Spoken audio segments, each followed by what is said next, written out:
I just started bawling. Like, we're in the main aisle, and I just lost it. And, like, you guys know me. I do not like attention on me, and I am also not a quiet crier. Hi, everyone. This is Joyce Meyer's Talk It Out podcast, where Joyce teaches the Word of God in her practical, no-nonsense way. And my friends and I talk through the real stuff of living it and holding nothing back. I'm Ginger Stockey with Aaron Cluley and Jay Williams, three wonderful friends who are all in very different stages of life and know the importance of having honest, loving women around you. When we need a little extra help, we call up Miss Joyce and we ask her. Because sometimes you just need to talk about life with your girlfriend. So consider yourself one of us now and let's talk it out. Talk it out. Talk it out. Oh, there's that theme song. It's back. It's back. Come back. Can you make it go away? I don't know. Talk it out. Well, we have been talking about relationships, so we're going to continue that discussion today. And there's so much to talk about in relationships. We started last week talking about girlfriends, basically, how we all need them, how we all want them, and yet sometimes it's not that easy. You don't have people around you, or it's not going as well as you would like it to. So last week we talked about that phrase that we throw around here about more Jesus, less drama, right? And this week, we're asking the question, are you the one causing the drama? So we're going to look at ourselves and see what kind of friends we are this week. We have been looking at the resource, which is absolutely free. So if you want to get this, it's really helpful, called Enjoying Successful Relationships from Joyce. You can get it as a little booklet or digital. You can find it at joycemeyer.org/talkitout. And it's really good. So that's what we're continuing to talk about today. Yeah, it's a really helpful little booklet too. I've been reading through it and I'm like, oh, these little nuggets are so good. So make sure you download it because it's fun. It actually does like what we're talking about today with checking out how we are as friends. It's going to be fun. Yeah. It's going to be, sometimes it's a little difficult to think of yourself as like, the reason why a friendship doesn't work out, because you always want to point the finger at someone else. But that's so true. It's like, it's their fault. Why do I have to look at me? Why can't I just blame everybody else? Let's talk about you again. I'm way more comfortable with that. You tore up our friendship, not me. Yeah. And we also have a guest with us today who we're excited for you to meet, because we told you a long time ago, back in season 1, that we really are 4 friends. Yes. Not just 3 friends. Yeah. And one of our friends, Megan, moved away not long ago. Yeah. And abandoned us. We missed She her. left us. Exactly. So single girls, be listening, because Megan is our single friend and she's going to have a lot to say about this. Yes, she's going to have so much wisdom to shed and story. I heard she had a good story to tell us too. Yeah, because we're going to transition from just friendships into men and dating, and next time we'll talk about marriage. So yeah, good stuff. So do any of you have any examples of friendships that have been trying for you? Or you want me to go first? You're both looking at me like... Because I don't want to be the first to say this group. No, I'm just joking. I know. How do I say it? How do Their names rhyme with Pinger and Pay. You're not very good at rhyming. That was not my strength in school. With the rhyme. Yeah, you go first this time. Well, I used to have this friend that I would put in air quotes. Oh my God. I Every had time you this said friend. You put it... She would say the nicest things, but always follow them up with a but. So that's terrible. She would say things like, "Oh, that is the cutest outfit, but those shoes." Oh. Or really? You look really nice today, but let's do something with your hair. Yeah. And so she can't just give a That's compliment. awful. No, it just wasn't possible for her. And so for a long time, I'd laugh because it was kind of funny. And then after a while, you start to think, well, can't you just say something nice and stop? And then after a while, because this is the way I get, I'm like, bring it on. Say what you want. I can take it. And so that was one of those friendships that you don't want to call it a friendship and then sneer every time you know you're going to be with that person. Yeah. No. Wow. So It's not worth that your was a little time. bit of a tough one. Yeah. Yeah. For sure. Had to adjust. Aaron. I have one. Yeah. I'll probably cry. It's going to make Ira, our producer, so happy. He likes it when we Mostly cry. because it's his fault. Oh. So I had this realization yesterday. He came by my office and just gave me some encouragement. And so I was processing this encouragement when I got home last night and was realizing that a lot of times I think in friendships, even with the two of you, just to be super honest, I am afraid to be too vulnerable with friends and often feel like I'm the weaker link, like the weakest link. And so I was... No way. Well, let me tell you more. No, I'm not stopping you. I'm not. I want you to say what you need to say. Stop What talking, kind of friend is friend. that is totally wrong what you're saying. I'm just making faces like, no way. And your eyes are getting real squinty at me. Yeah. I was realizing just last week I had this thought that like I am the weak friend of the three of us, and I don't even deserve to be sitting here with the two of them because they're brilliant and beautiful and funny, and what do I have to offer these friends? So I have seen myself like that causes me to pull back and not want to be as honest or as I know I'm confident in myself. However, I can see that those things come up sometimes. So with friendships like the two of you, I'm not good enough to be your friend. So I'll just kind of pull back.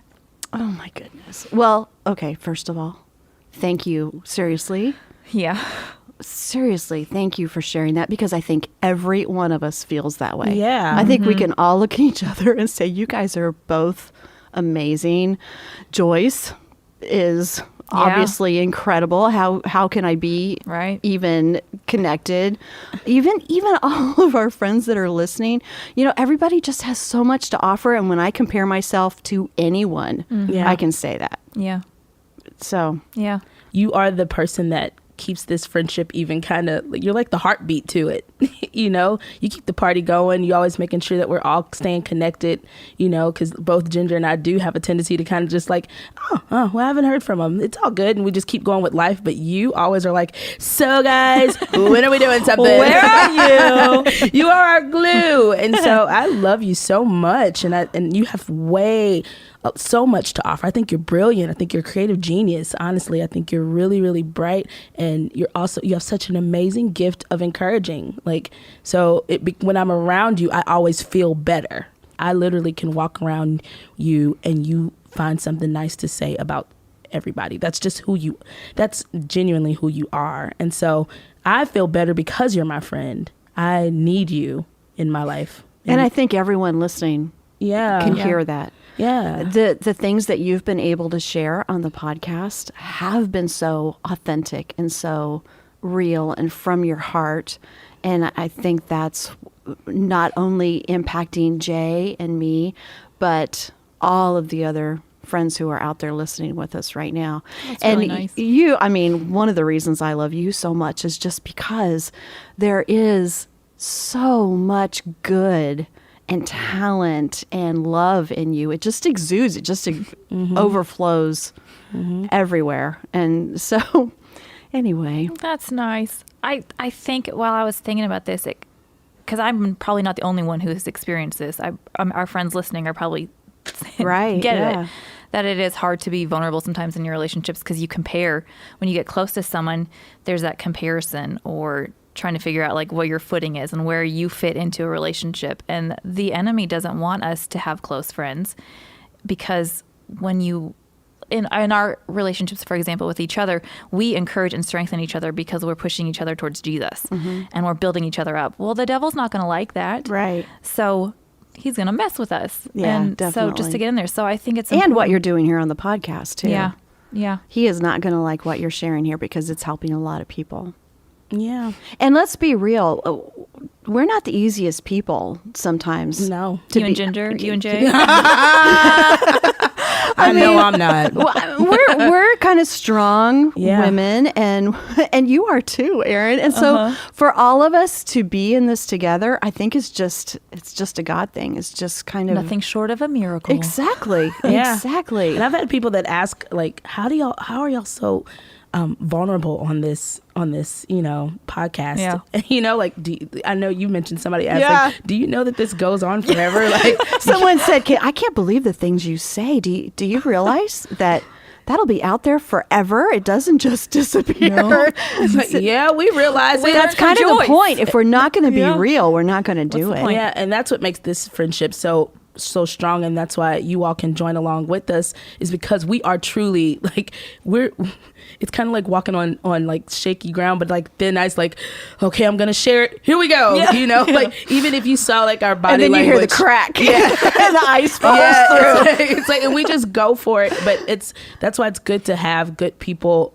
around, so that you can feel safe to say those things that even what you just shared, Aaron, and I'm sure we'll share more in this particular podcast, because friendships, and that's the one thing that I've had to work through. Friendships are not they're not easy. They're work. Yeah, right. Absolutely. You have to work at them, and you have to be okay having difficult conversations. You have to be loving through those conversations.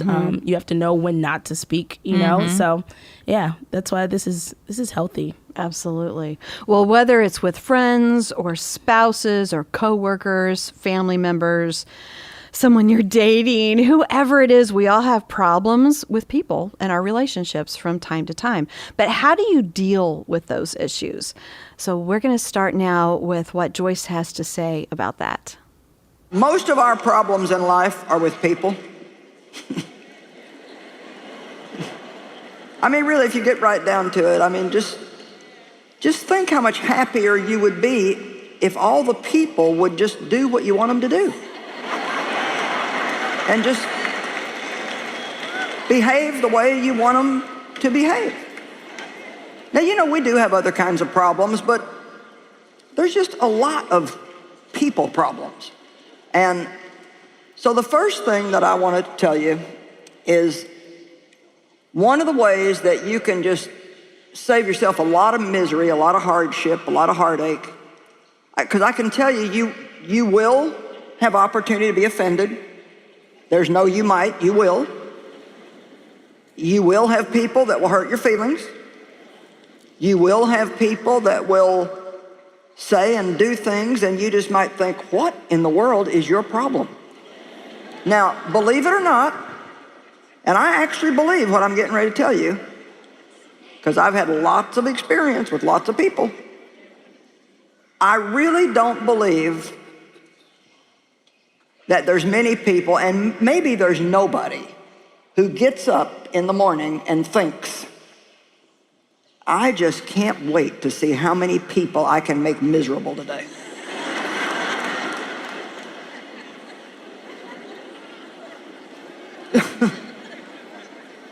I mean, I just don't think that people do that. And I think that most of the pain that we get from other people are a result of their own pain. You're not all ready to swallow that, huh? Sounds to me, Joyce, like you're getting ready to ask me to feel sorry for him. Well, no. But my father hurt me so bad, and he hurt my mom so bad, and my brother, and thank God, through his grace, I was able to recover and still have a decent life. But my mom never had a decent life. My brother ended up committing suicide, and it's just, he just hurt so many people so bad. But you know what? He was a hurting man. He was a miserable, hurting man. And when you're miserable yourself inside, it's going to come out somewhere. And it's going to come out on somebody. Now, that doesn't mean that it's okay for people to do that. It doesn't mean that we just let them abuse us and don't confront them or take up for ourselves. That's really, to be honest, that's not even what forgiveness is. It's just not. But one thing that we are commanded to do in the Bible, it's not a suggestion. Come on, the things that Jesus said are not suggestions.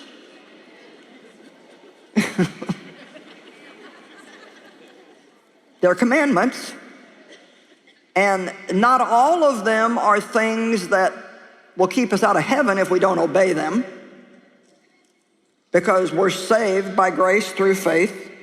But the things that God tells us to do, every single one of them are something for our benefit.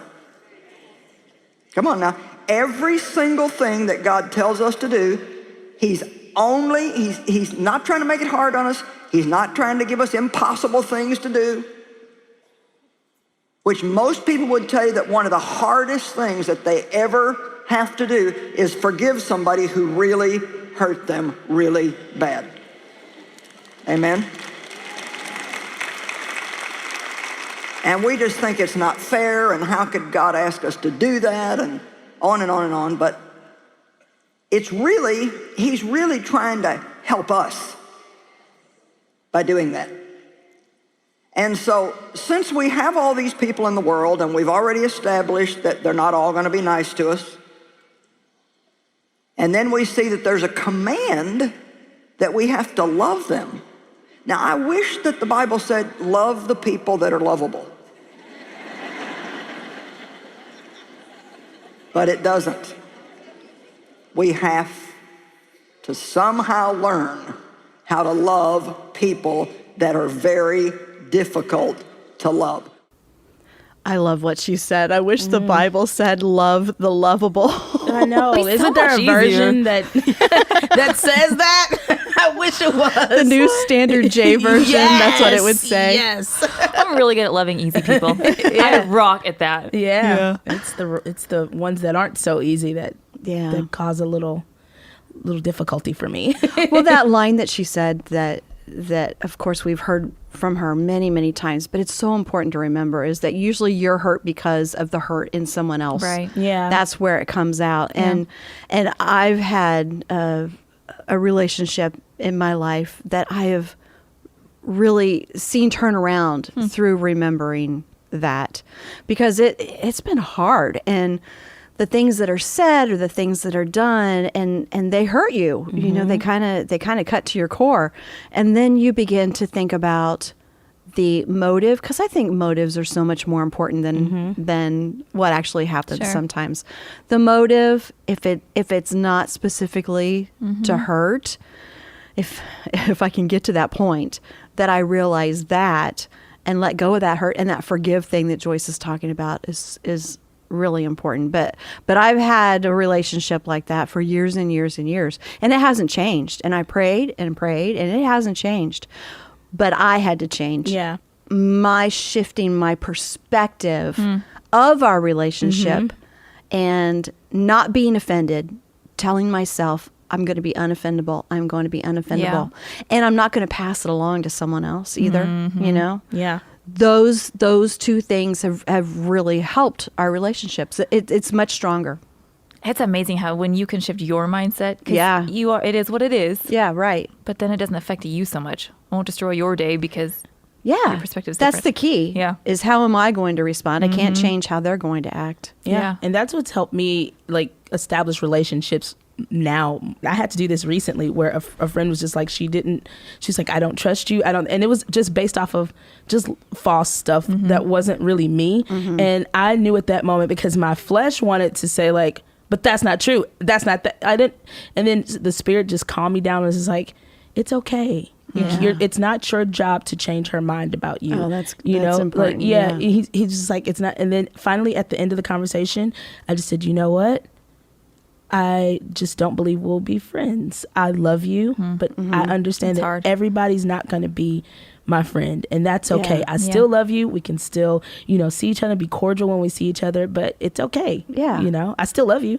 And there are people who are listening, and I know I'm one of them, that have had some major betrayals of friends. Yeah. And it's so hard to get through. I mean, it hurts, and it's hard to understand why it happened.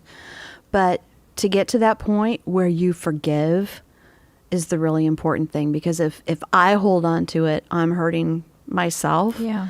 If I can forgive and do what you said, Jay, I understand that we're not going to be friends at this point. But I'm not going to hold this as bitterness. I'm not going to hold this against you and see what God does with it from there. Yeah. And it's still something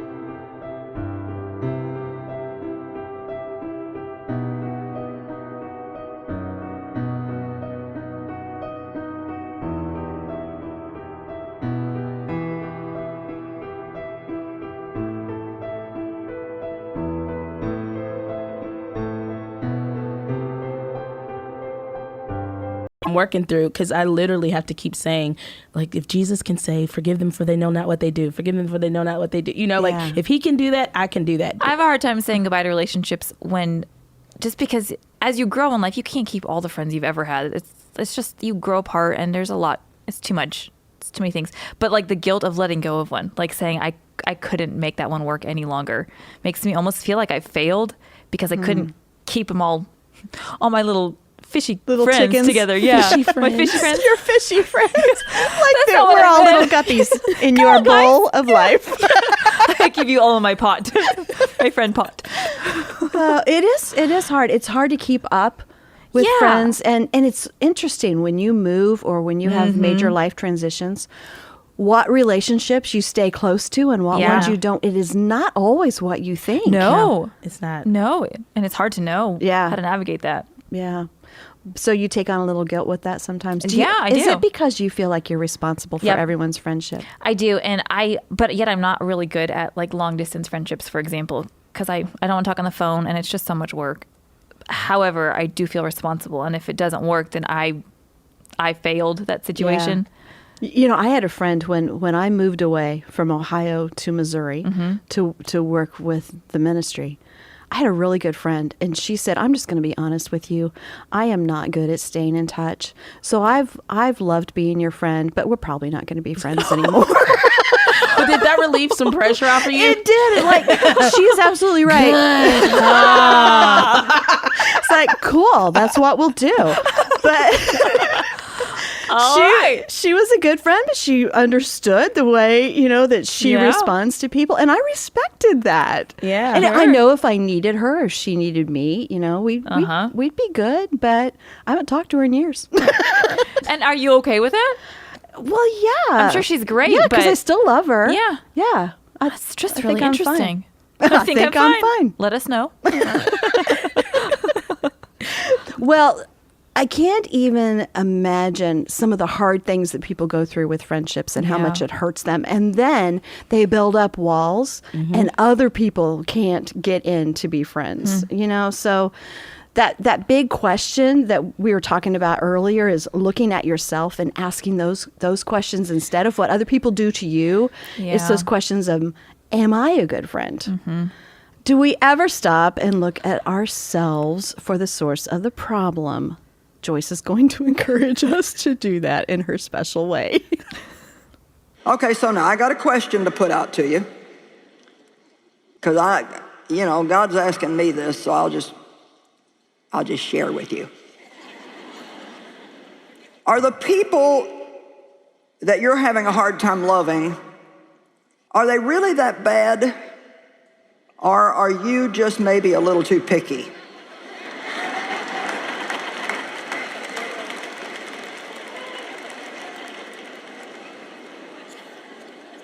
For example, I don't do slow very well. I'm like, I can do more things in 1 hour than most people could do in a week. And I think fast, I make fast decisions, I move fast, so I just don't do slow people real well. So,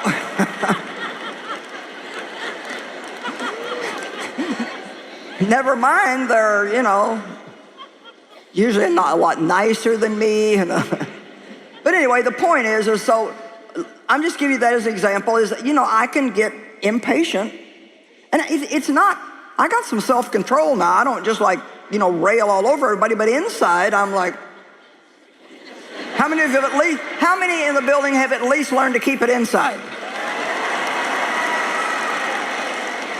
But see, I'm wanting to get to the point where it's not there.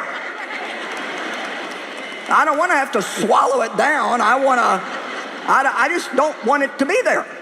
And yes, we're growing, we're changing, and we go from glory to glory, and thank God we're not what we used to be, and I'm happy for the growth, but so really I have to ask myself, well, is there something wrong with them because they're moving slower? Come on now. Or is there something wrong with me that I'm moving a little too fast. Now, I know another somebody, this is not me, but another somebody, and they don't do well with trying to teach people things. Well, you saw me do it, why didn't you get it? Well, I told you once, how many times I gotta tell you?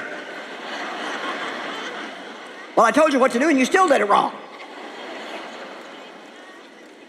And so this person is just not a very good teacher because, and here it comes, they expect everybody to learn as fast as they do.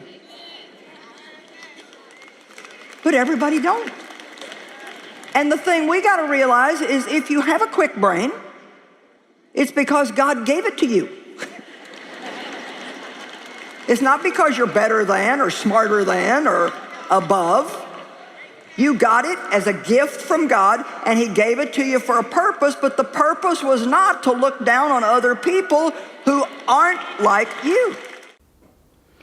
Jay, I think you brought this up before, that you've wanted your friends before to be more like you. Yeah, that was a realization that I had before, was just I was upset with people because they weren't like me. Mm-hmm. And I didn't know that initially, but I then, after reflecting, after the friendship was over, it was kind of like, well, what didn't I like about it? It's like, well, they weren't as thoughtful as me, like I was always the one planning the parties or like planning the get-togethers. And even it took a lot for me to actually want to be around people because I'm really introverted. I really don't like a bunch of people. Like I like to like kind of be by myself. Yeah. And so I would always go outside of myself to like plan things and to do things for these people, and then they wouldn't do it back, and I'm like, and I even got out of my box for this, like and it was just years and years of that disappointment, and I'm like, well, that's why I felt like I'm better off just by myself, because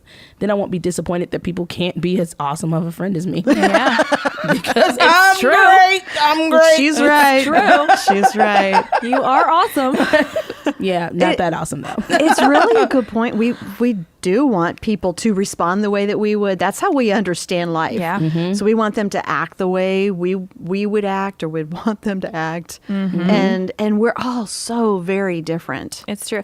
When you get married, you talk about like how your differences work together. You talk about the 5 love languages for your spouse and all that, but you rarely talk about that in your friendships. Mm-hmm. And so it's the same kind of thing. Yeah. Like you need different things than I need, but I can't just do what works for me for you. That's not the way friends work. Well, and talking about everybody being different and not wanting the same thing, we told you earlier about our friend Megan.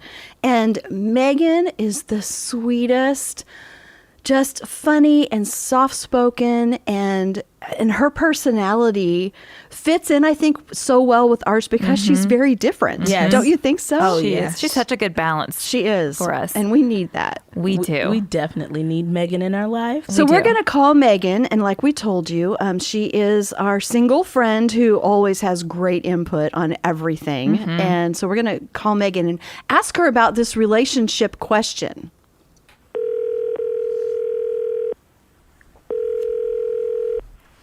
Hello. Hello. Hi, is this our friend Megan? Hi. Erin was just saying. Glad to hear your voice. We're glad to hear yours. I just can't help it. Erin was just saying when she talks to Megan, her voice gets higher and higher because she's so excited. Hi, Megan. I love you. Well, mine doesn't. Hey, Meg. Hey, Megan. What's up? What's up? Well, Megan, we're talking about friendships, like and we were just talking about how much we need you in our lives, and you're just such a wonderful balance for all of us, and we love you, and we think you're wonderful. But, that aside. Let's talk about the real stuff. I want to know, from your perspective, when you look at relationships with girlfriends, as a single girl, how important is that as a single woman to have people around you that you can trust and depend on? Next to God, it's probably the most important thing. And I could go on and on about just the 3 of you, but like, he's blessed me with such great friendships that, you know, have been there for me through so much. I mean, I've moved across the country. I've changed jobs a couple times, been through, like, hard family stuff. And without friendships, like, those people that, you know, your family knows everything about you. They watched you grow up. They're with you through thick and thin. But friendships that, like, you choose to have in your life and they choose you to have in their life, like, it just goes without saying how important that is, that you can lean on them and choose them day after day to be there for you. I love that. Me too. We haven't talked about that there's something really wonderful in being chosen by someone else. Yeah. It feels be a so friend. good. Yeah. Yeah. Thanks for choosing me, Megan. Yeah. Oh. Just need a group hug. Well, that's a great answer because, like you said, God is still the number one priority, Yeah. and we've talked about that a little bit. You can't put friends before God, but we need people, and He knows we need people. So that makes a big difference. Well, And all in different ways, too. Like, I love seeing how He just orchestrates friendships. And, like, sometimes they're just seasonal. Sometimes you only have them for certain times. But, like us, it's been a long-distance thing now that we're all conquering, even though it stinks. But just, I love how He beautifully does that. Like, for different seasons and in different places. Like, He's just so great like that. He is. We also want to transition a little bit and start talking about men. I mean, we've talked a lot about our girlfriends and the importance of those relationships. But when you look at friendships with men and beyond that, dating relationships, and like we said, next time we're going to talk about marriage. So, Megan, as a single woman, what's the dating world like now? Tell us so we can live vicariously through you. I don't know if I want to. Yeah, it's probably not that. It's not always easy, is it?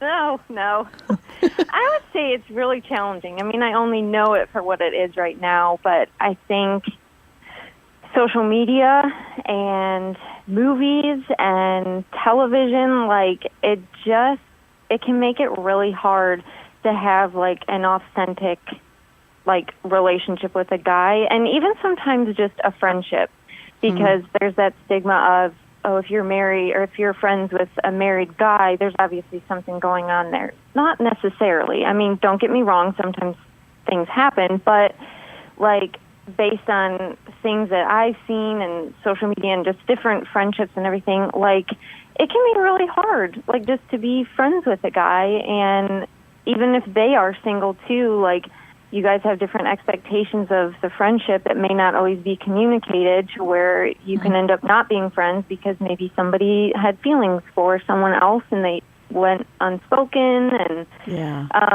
so it's definitely been a little challenging, but it's good.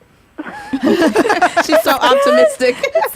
I wonder, Megan, do you feel like it's true that some of that is more difficult when it comes to Christian single men and single women? Like, there's some expectations put on you by, I say the church, quote unquote the church, but where it's just a little bit more challenging, whereas maybe that's not the case if you don't both know the Lord. Obviously, you should. It's not my point. Yeah. Like all Christians are moving toward marriage only? Yes. Yeah. Like, maybe Christians should only be looking to get married. You can't just be friends with the opposite sex. Yeah. Yeah, I think so. Just because there is that, like, in the church, like, you know, when you're single and other people know, oh, there's another single guy in the church, it's like everybody tries to play matchmaker. And I know people's intentions are good. They get excited about love, and they know two single people, and they want to piece them together. And you're the only two in the world. But it is. It's kind of like that whole pursuit, too, of, like, almost guys just don't know how to pursue or just be friends with a girl first. It's, if I'm going to talk to this girl and I know she's single, I have to pursue her. And what does that look like? And what are her expectations and everything? So I think within the church, definitely, it can be more challenging than just in the world. Yeah. How's that pressure kind of build up for you? Well, I know that you've had experiences where maybe you thought a relationship was going well and then it didn't, or other people put pressure on you. Does that release valve ever just kind of go off and you lose it? I don't know if I've shared this with many people at all.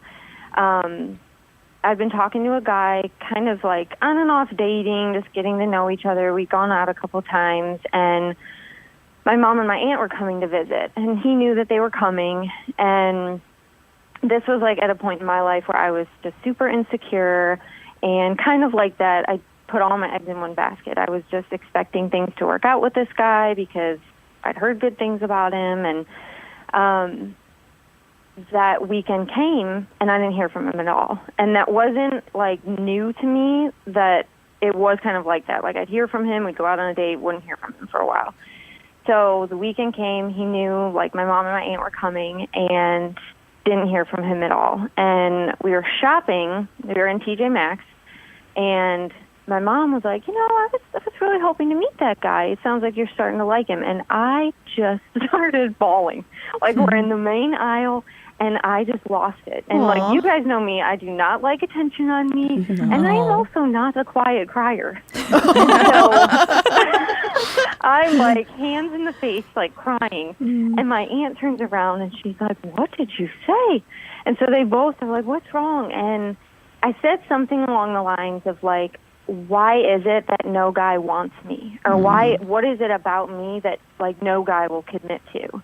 And it was a turning point for me because, like, my mom got tears in her eyes, and just the look on her face, she later told me, like, it broke her heart to think that I was, like, in such a deep place that I thought there was something wrong with me. And when she told me that, I was like, well, what else would it be? Like, why, I've had all these guys, like, talk to me. I've gone out on dates, and, like, nothing has happened. And from there, it just became, like, this huge, like, deep walk with God in me finding who I am in Him, and not in having a boyfriend, a guy liking me, a guy meeting my mom and my aunt. Like, it just was a walk with Him. So the TJ Maxx meltdown led to good stuff. Yeah. It's not, It did. We all have our meltdowns somewhere. Often believe in me. public. Yeah. Is it okay if we just call you sometimes when we need a little Megan input? Now and then on the podcast. Yes, I would love that. Okay. We'll just call you off and on, and Erin's voice will get really high, and we'll all be really happy to hear from you. It's time to talk to Megan, because Erin talks like this. Thank you, Megan. We love you. Thank you guys. Love you guys. Love you. Oh, well, we have one more podcast on this topic, and we're going to switch and talk about marriage at that point. So our encouragement for you this week, when you're saying, okay, what do I do with all this? All that we've talked about, what we want you to do is to go out and really love people this week. Yeah. Work on relationships, no matter what relationship it is. Family, friends, just love people. And even those really hard to love, those challenging people, choose to love and forgive anyway.